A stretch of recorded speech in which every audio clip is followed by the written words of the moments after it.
the housing supply in Austin, the efforts are underway. Learn why seeing the success of these efforts could take some time to find out if they're creating more homes, including affordable options.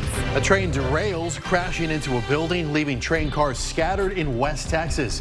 New video tonight painting the picture of the aftermath crews are still facing. It's cooler tonight, but not cold yet. We'll show you who could freeze by the time they wake up tomorrow morning, and then the temperature changes for Christmas week. And thanks so much for joining us this evening. I'm Jennifer Sanders. I'm Daniel Marin. Tonight, a closer look at a plan to make Austin homes more affordable. Last night, we brought you concerns from community groups about a lack of data on the city's home initiative. And the city hopes the series of land development code changes will increase the housing supply. KXAN's Grace Reeder walked you through how she got her hands on the data last night. And now that she's put that together exclusively for you, she's got reaction to what it says about how well the initiative is working. We told you Tuesday night we should be getting some numbers on that some groups like Go Austin, Vamos Austin wanted the city to put out better data about its home initiative. That's a series of land development code changes made starting in December of last year, aimed at increasing Austin's housing supply. And applications for home are now slowly rolling in. I think it's important for us to look geographically at where they have fallen. Because the city doesn't have that data out right now, we put it together for you. We requested the permit number for every single home application and plugged it into the city's data portal to get things like addresses and details for the project. We put it all together for you over at KXAN.com and then shared it with builders like Scott Turner of Riverside Homes, who has previously submitted a home application. So I would just say comparing that data that you've put together with the single family data, right, really is going to tell you how things are shifting. Are we building more in West Austin where previously those would have been single family homes? I'm optimistic that so far so good, right? It was great to see the map. And I think we're going to see those ratios play out over time. As for whether or not these initiatives have made Austin more affordable, some say it's still too soon to tell. Every national consultant that we had in here in Austin during the LDC process, they were very clear that it takes years for the local market to catch up to new regulations, typically 3 years. Grace Reeder, KXAN News. And the City of Austin's Development Services Department told KXAN it is also working on a comprehensive data analysis of home, which is expected to come out in a report in February.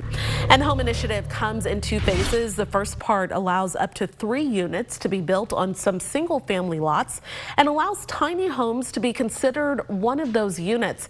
Phase 2 largely reduced the amount of land needed to build a home. We have a live look at Capitol Hill in Washington for you tonight, where a bipartisan agreement to avoid a government shutdown is now in jeopardy. Lawmakers have until midnight on Friday to approve a spending bill. The White House issued this statement tonight, quote, "Republicans need to stop playing politics with this bipartisan agreement or they will hurt hardworking Americans and create instability across the country." It adds, "A deal is a deal. Republicans should keep their word."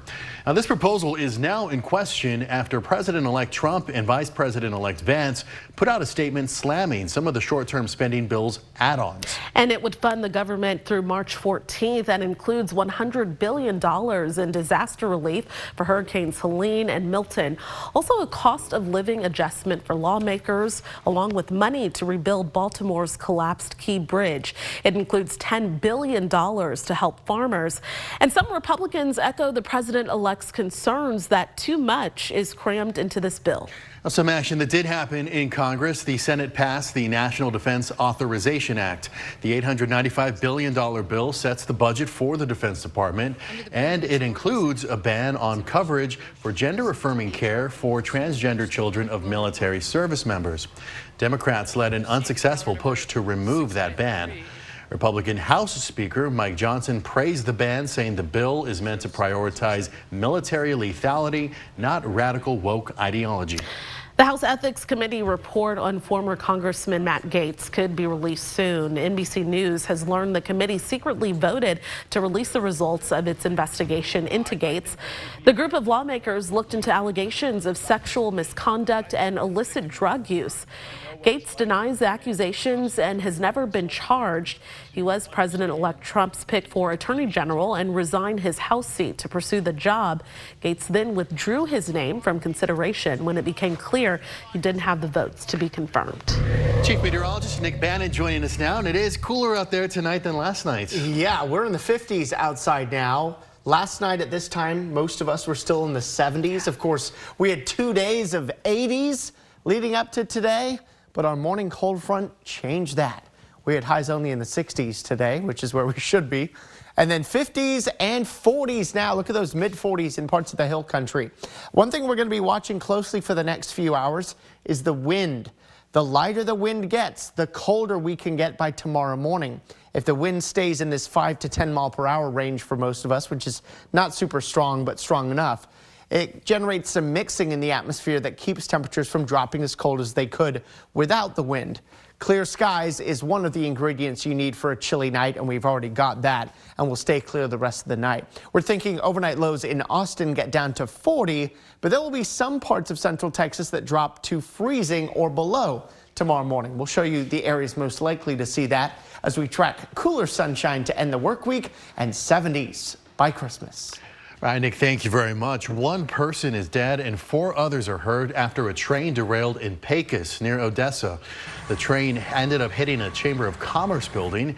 You can see the aftermath in some drone video, and then we also have another angle to show you.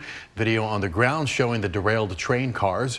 3 of the cars had potentially hazardous materials inside, but there were no reports of any leaks. This is all according to officials in Pecos. No word yet on what caused the train to derail. And we're now getting a clear picture of how a driver T-boned a Cap Metro vehicle. Take a look.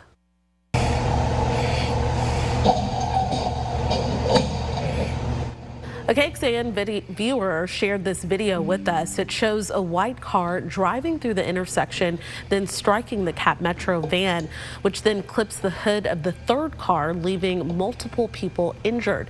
This happened around 10:30 this morning at the intersection of William Cannon and South 1st Street. We had a total of 3 patients. 3 were transported. One was able to walk out of the car on their own power, and that was it. As far as no major injuries reported. According to Austin's Vision Zero, the intersection where this happened is the intersection of 2 different high injury roadways that have been selected for getting improvements. And those roadways are flagged by the city for having high levels of severe or deadly crashes. In the past 5 years, there have been 4 crashes at this intersection, resulting in 4 serious injuries. Also, it's important to note that the city's data does not track every accident, only those resulting in serious injury or death.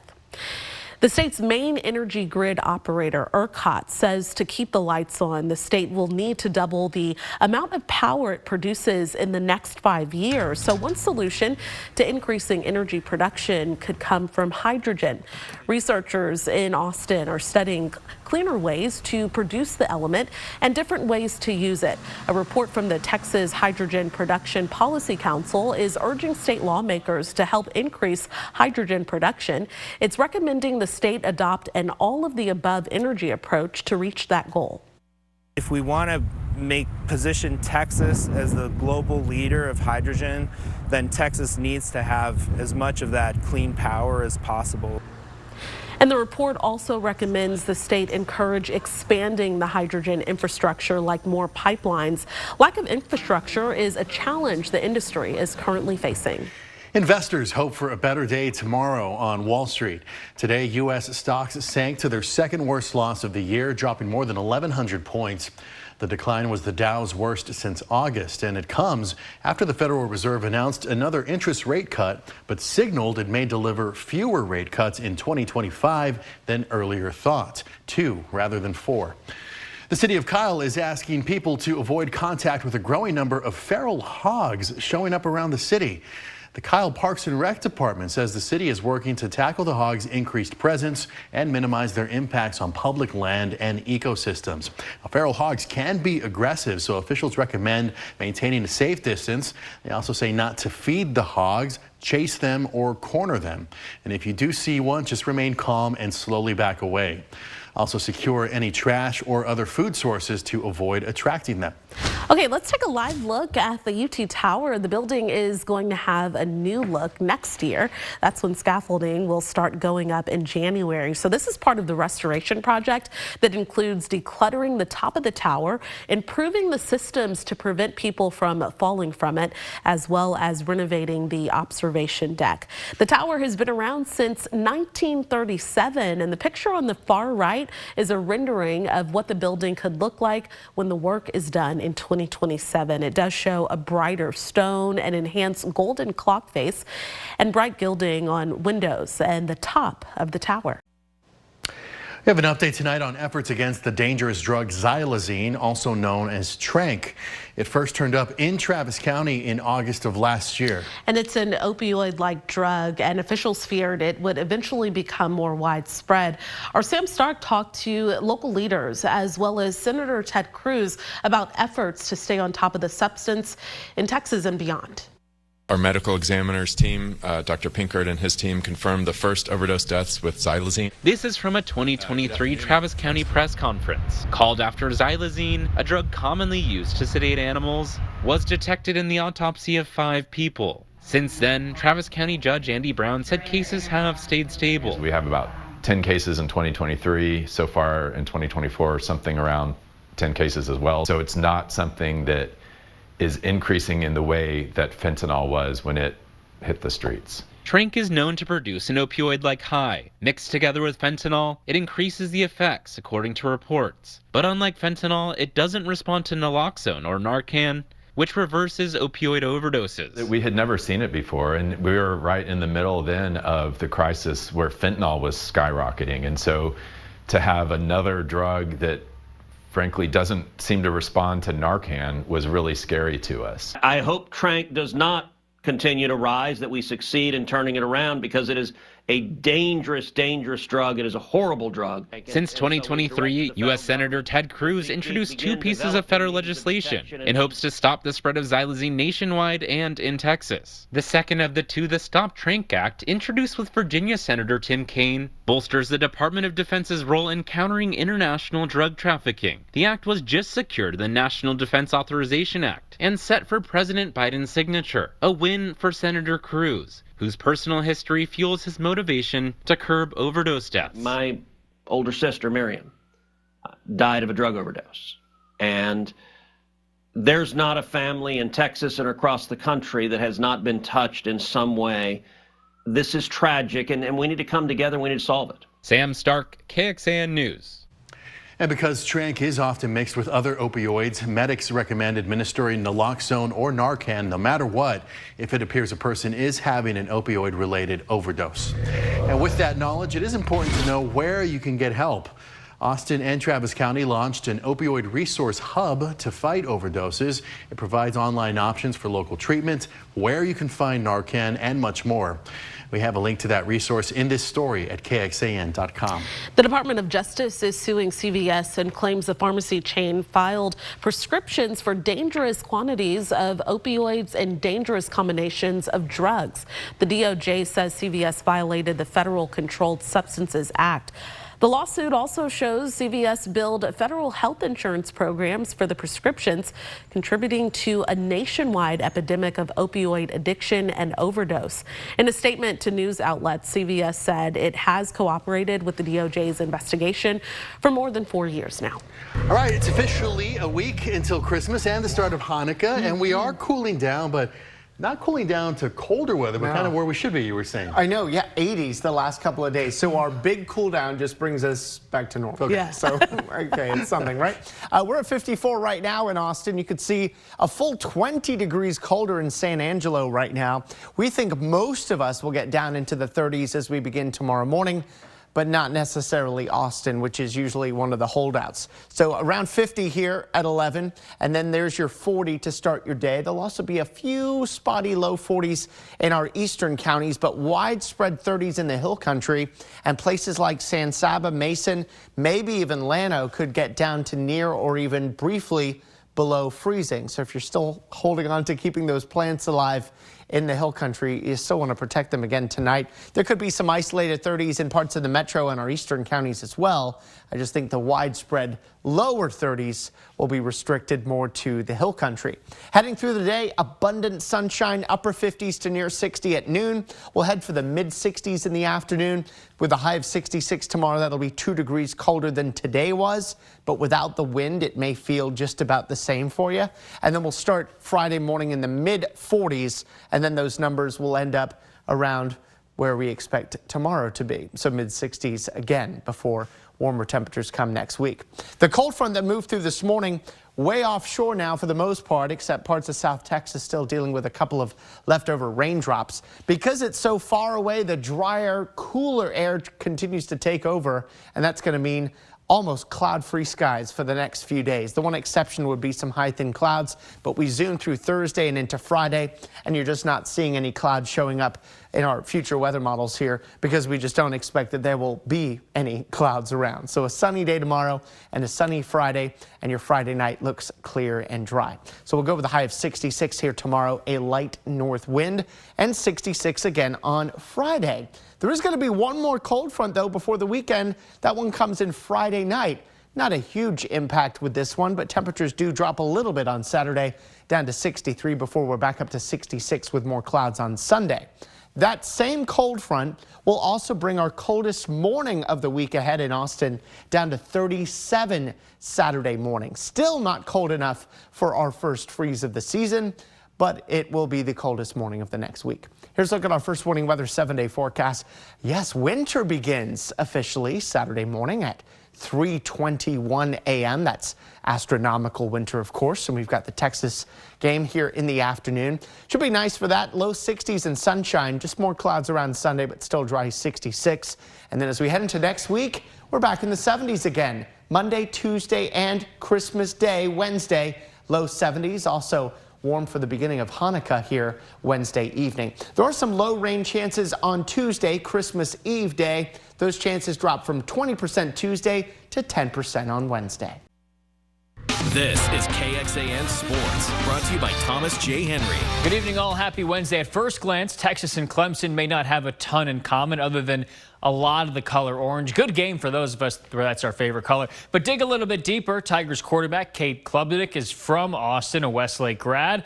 And another player for Texas that knows both programs very well, that is veteran defensive back Andrew Makuba, who has been great with Texas in his senior season. Before that, spent 3 years with, the other orange program, Clemson. So Saturday's a big one for him. And this guy's an Austin native, too, an LBJ alum from here in town. He had 1 pick in his 3 seasons at Clemson.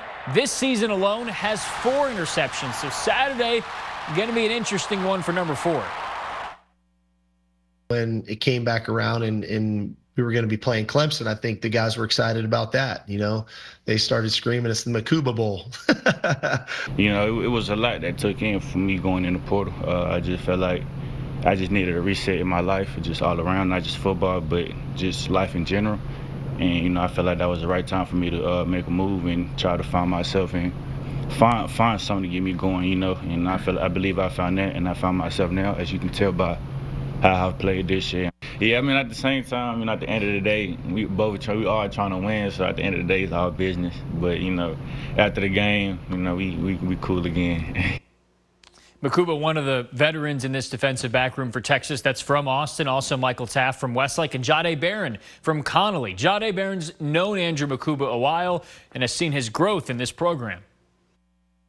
I've been knowing Drew, but just to see his transformation from high school to college and what he experienced over there, you can see that he had a leadership role over there, and he was grown into a right person and a right man over there. So I know they're doing a good job with that being over there after we got Andrew back. But it's going to be amazing for him. And Texas Game Day, the official pregame show of Texas football, this Saturday at 2 p.m., an hour before kick over on KBVO. Jonathan Thomas, Dan Neal, and Alex Okafor will get you ready for kick between Texas and Clemson. A lot made of Texas football joining the SEC, how difficult that conference is for football, which it definitely is, but maybe no sport is it more dominant than women's basketball. Texas, one of the best programs in the country, but but they have some tough tests coming up later this season. Right now, coming off a win over LaSalle a night ago, just 2 more games before conference play for the Longhorns. And even when Texas really blows an opponent out, Vic Schaefer, head coach, knows his team has a standard they need to reach, and that starts with the mentality. You only get X number of games in a career. Like, I got 5 seniors right now. They should be like, this is my last, could potentially be my last season. So, man, I'm going to be ready. Nobody's going to steal my joy tonight. I'm going to play my guts out. You got to have that kind of, mentality, and we're working on that. We don't quite have it right now. And Texas will host South Dakota State Sunday. Believe it or not, very good women's basketball program that at Moody Center. More sports over on KXAN.com.